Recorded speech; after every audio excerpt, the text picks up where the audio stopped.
ఎన్నికలు సమీపిస్తున్న వేళ ఏపీలో ఓట్ల లొల్లి మరింత ముదిరింది. ఓటర్ల జాబితాలో అవకతవకలు జరిగాయంటూ వైసీపీ, టీడీపీ, జనసేన మధ్య వార్ తీవ్రమైంది. ఈ నేపథ్యంలోనే కేంద్ర ఎన్నికల సంఘం విజయవాడలో నిర్వహించిన సమావేశానికి ఆయా పార్టీల నేతలు హాజరయ్యారు. ఓటర్ల జాబితాలో అవకతవకలపై పోటాపోటీగా ఫిర్యాదులు చేశారు పార్టీ నేతలు.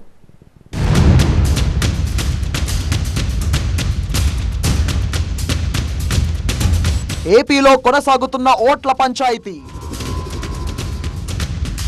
విజయవాడలో సిఈసికి టీడీపీ, జనసేన, వైసీపీ పోటాపోటీగా ఫిర్యాదులు. అధికారం దుర్వినియోగం చేసి దొంగ ఓట్లు చేర్చారని చంద్రబాబు ఫిర్యాదు. ఒక్క ఓటు దొంగ ఓటున్న ఎలక్షన్ కమిషన్ దృష్టికి ఎప్పటికప్పుడు తీసుకుపోవడమే కాకుండా వీళ్ళు చేసే ప్రతి ఒక్క తప్పుడు పనిని మేము ప్రతిఘటిస్తాం. దొంగ ఓట్లపై సిఈసి చర్యలు తీసుకోవాలన్న పవన్ కళ్యాణ్. నియోజకవర్గంలో ప్రతి బూత్లో ఏ స్థాయిలో దొంగ ఓట్లు నమోదవుతున్నాయి, ఎలా తీసేయాలి, వీటి మీద చాలా స్పష్టంగా వివరించారు. జనసేనకు కామన్ సింబల్ ఇవ్వొద్దన్న విజయసాయి రెడ్డి. గ్లాస్ సింబల్ అన్నటువంటిది ఒక జనరల్ సింబల్. ఒక పొలిటికల్ పార్టీకి కేటాయించడం జనరల్ సింబల్లో నుంచి అది చట్ట విరుద్ధం. ఓట్ల లొల్లి.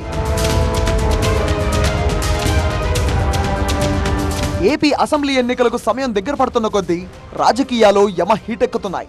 ముఖ్యంగా ఓట్ల వ్యవహారానికి సంబంధించి వైసీపీ, టీడీపీ, జనసేన మధ్య పీక్ స్టేజ్ లో వార్ నడుస్తోంది. ఇప్పటికే పలుసార్లు ఎలక్షన్ కమిషన్ గడప తొక్కిన పార్టీలు ఇప్పుడు మరోసారి సిఈసికి ఫిర్యాదు చేశాయి. అసెంబ్లీ ఎన్నికల సన్నద్ధతను పరిశీలించేందుకు కేంద్ర ఎన్నికల సంఘం ప్రతినిధులు సోమవారం నుంచి 3 రోజుల పాటు ఏపీలో పర్యటిస్తున్నారు. ఈ క్రమంలోనే కేంద్ర ఎన్నికల సంఘం మంగళవారం విజయవాడలో నిర్వహించిన సమావేశానికి పార్టీ నేతలు హాజరయ్యారు.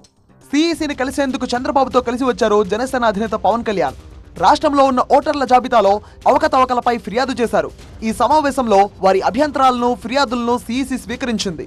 ఎన్నికలను అపహాస్యం చేసేలా ప్రభుత్వం వ్యవహరిస్తుందన్నారు టీడీపీ అధినేత చంద్రబాబు నాయుడు. రాష్ట్రంలో జరుగుతున్న అన్ని అరాచకాలను సిఈసి దృష్టికి తీసుకెళ్తామన్నారు. ఎలక్షన్ లో ఎవరిని పని చేయనీయకుండా నిర్వీర్యం చేయడానికి, లేకపోతే మళ్ళా వాళ్ళని అరెస్ట్ చేయడానికి ప్రయత్నం చేసే పరిస్థితి వచ్చారు. ఇది జరిగితే ప్రజాస్వామ్యం ఇంక కూని అయిపోయినట్టే. నేను ఆ విషయం చెప్పాను. ఎలక్షన్ కమిషన్ అవసరమైతే సెంట్రల్ పోలీస్ అబ్జర్వర్స్ ని పంపించాలి. ఒక్క ఓటు దొంగ ఓటున్న ఎలక్షన్ కమిషన్ దృష్టికి ఎప్పటికప్పుడు తీసుకుపోవడమే కాకుండా వీళ్ళు చేసే ప్రతి ఒక్క తప్పుడు పనిని మేము ప్రతిఘటిస్తాం. ఏపీలో వైసీపీ ప్రభుత్వం వచ్చాక లా అండ్ ఆర్డర్ పూర్తిగా విఫలమైందని ఆరోపించారు జనసేన అధినేత పవన్ కళ్యాణ్. ప్రశ్నిస్తే మాపై బైండ్ ఓవర్ కేసులు పెడుతున్నారన్నారు. ఈ అంశాలన్నిటిపై సిఈసికి ఫిర్యాదు చేశామన్నారు పవన్ కళ్యాణ్. వైసీపీ ప్రభుత్వం వచ్చినప్పటి నుంచి లా అండ్ ఆర్డర్ కంప్లీట్గా దిగజారిపోయింది. ఎవరన్నా ప్రజాస్వామ్య హాని జరుగుతుంటే గొంతెత్తితే పొలిటికల్ పార్టీస్ కానీ, వ్యక్తులు కానీ, ప్రైవేట్ వ్యక్తులు కానీ వాళ్ళందరి మీద కేసులు ఎలా పడుతున్నాయి, కేసులు ఎలా చేస్తున్నాయి. ముఖ్యంగా బైండ్ ఓవర్ కేసులు, ప్రత్యేకించి పొలిటికల్ పార్టీ టీడీపీ వారి మీద కానీ, జనసేన కార్యకర్తల మీద కానీ ఇవన్నీ చాలా క్లియర్గా తెలియజెప్పడం జరిగింది వారికి. మరోవైపు అధికార వైసీపీ నేత ఎంపీ విజయసాయి రెడ్డి, ఎంపీ భరత్ కూడా నోవటల్లో సిఈసి బృందాన్ని కలిశారు.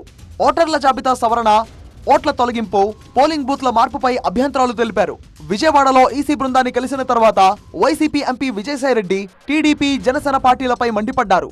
జనసేన పొత్తు బీజేపీతోనా లేక టీడీపీతో ఉందా అని ప్రశ్నించారు వైసీపీ ఎంపీ విజయసాయి రెడ్డి. గుర్తింపు లేని జనసేన పార్టీని ఎందుకు పిలిచారని ఈసీ దృష్టికి తీసుకొచ్చామన్నారు. జనసేన అన్నటువంటిది unrecognised political party. Glass symbol అన్నటువంటిది ఒక జనరల్ సింబల్. కామన్ సింబల్ని ఒక పొలిటికల్ పార్టీకి రాష్ట్ర వ్యాప్తంగా కొన్ని స్థానాల్లో 175 స్థానాల్లో కొన్ని స్థానాల్లో పోటీ చేసేటటువంటి ఒక రాజకీయ పార్టీకి ఒక సింబల్ కేటాయించడం జనరల్ సింబల్లో నుంచి అది చట్ట విరుద్ధం అది అన్నటువంటి విషయాన్ని కూడా మేము ఎలక్షన్ కమిషన్కి నివేదించడం జరిగింది. ఓట్ల తొలగింపుపై టీడీపీ ఇచ్చిన ఫిర్యాదే ఓ బోగస్ అని మండిపడ్డారు విజయసాయి రెడ్డి. అలానే అధికారులను బెదిరించిన నారా లోకేష్ పై కూడా ఈసీకి ఫిర్యాదు చేశామన్నారు.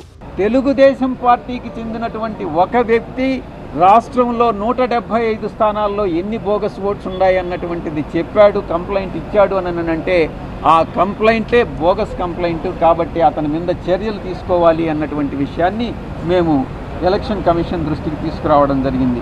తెలుగుదేశం పార్టీ మేము అధికారంలోకి వస్తే ఈ ఆఫీసర్స్ అందరి మీద యాక్షన్ తీసుకుంటాం, వాళ్ళని సర్వీస్ నుంచి డిస్మిస్ చేస్తాం, వాళ్ళని జైల్లో పెడతాం అన్నటువంటి థ్రెట్స్ అన్నీ ఇస్తా ఉన్నాడు. నారా లోకేష్ మీద, నారా చంద్రబాబు నాయుడు మీద తగిన చర్యలు తీసుకోవాలి అన్నటువంటి విషయాన్ని ఎలక్షన్ కమిషన్ దృష్టికి తీసుకురావడం జరిగింది. ఓట్ల తొలగింపు అనేది టీడీపీ చేస్తున్న దుష్ప్రచారమే అన్నారు YCP MP Margani Bharat. EC ఆహ్వానం లేని జనసేన అధినేత పవన్ కళ్యాణ్ టీడీపీతో వెళ్లి ఎలా కలుస్తారని ప్రశ్నించారు ఆయన. జనసేన పార్టీకి ఆహ్వానం లేదు. ఆహ్వానం లేనప్పుడు ఏ బేసిస్లో పవన్ కళ్యాణ్ గారు ఈ చీఫ్ ఎలక్షన్ కమిషనర్ గారిని కలుస్తారు? అంటే ఆహ్వానం లేని ఈ పవన్ కళ్యాణ్ గారు వెళ్ళి కలవడం వలన ఆ యొక్క అధికారాన్ని మిస్లీడ్ చేసినట్టు కాదా? మొత్తానికి ఏపీలో ఓట్ల పంచాయతీపై పోటాపోటీగా వైసీపీ, టీడీపీ, జనసేన ఫిర్యాదులు చేశాయి. అయితే ఇది ఎలక్షన్ ముందు మరింత పొలిటికల్ హిట్ ను రగిలిస్తున్నాయి. మరి ఆయా ఫిర్యాదులపై కేంద్ర ఎన్నికల సంఘం ఎలా స్పందిస్తుందో చూడాలి మరి.